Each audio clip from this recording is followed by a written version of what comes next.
In the year since the cataclysmic eruption of Mount St. Helens, recovery efforts have been almost as mind-boggling as the event itself, which killed over 60 people, displaced hundreds of people, changed the lives of literally thousands of families here in the Northwest. With a report called The Rivers, here is Channel 2 newsman Pat Wilkins.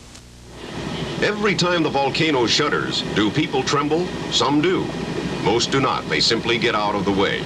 Oh, there is concern, of course, fear, of course, frustration, rage. But most of all, there's a healthy respect for what St. Helens still might do in light of what it has already done. There was that awful torrent of ash, mud, water, trees, that wall of terror-invoking debris that on May 18th of last year raced through the Toutle River system, sloshed into the Cowlitz River, and even oozed into the mighty Columbia. Choked by the slither were the Toutle Valley and the Cowlitz at Longview-Kelso.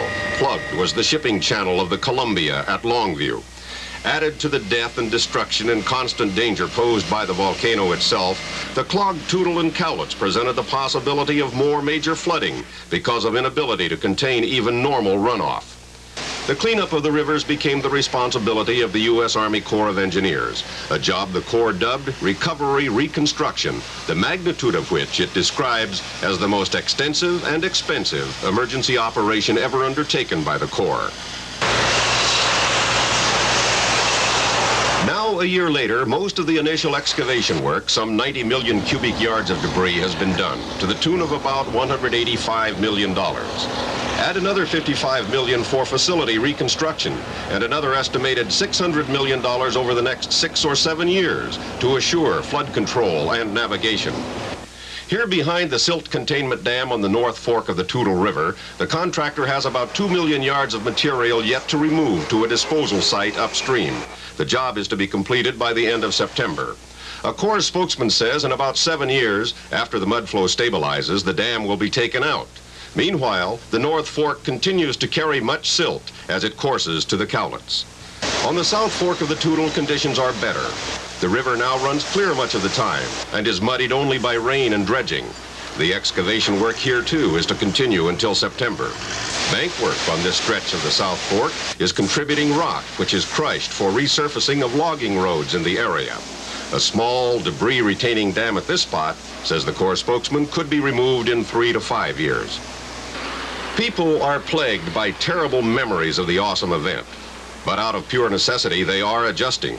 We talked to several people run off by the mountain on May 18th. Among them, Toutle Lake High School sophomore Tim Hatterley, whose home on the Toutle, shown in this before picture, was seen like this after being caught in the massive flow of mud and then featured prominently in National Geographic's account of the eruption. Tim lives with his parents in a new house only about a mile from where his former home lies buried. What are your feelings now to you about the mountain itself? Do you feel still threatened by it as your mother says she does? No, I don't have any regrets about the mountain. Just did what it had to do.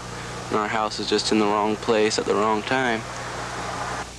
The house of Toutle Lake teacher Dave Murphy survived, but his view of verdant timberland at the Kid Valley Bridge was recently further despoiled by a Weyerhaeuser Company clear-cut, part of its timber salvage along the route of the flood. The corporate giant, which proved time and again during the emergency that it has a big heart, nonetheless has drawn brickbats for the Kid Valley cut. Still, Murphy is philosophical. I have a $600 mortgage on a house that can't be sold up within 14 to 15 miles of the mountain. So I look at it and I say, gosh darn, I see a little 2-inch plant and I say, well, that's great, it's growing back. And I look across and what used to be the most beautiful spot I felt on the Toutle River Valley, and I see a large mud flow with no trees, and next thing I know, I look beyond and I see big firs, and I say, well, that's good, they're coming back. And the only thing you can possibly be when you're in a position like myself and my wife is positive. Of 3 Weyerhaeuser log sorting yards ravaged by the flood, 12 Road Camp is back to limited operation very near the South Fork Dam. 19-mile camp on the North Fork at Kid Valley has been largely restored, but on higher ground.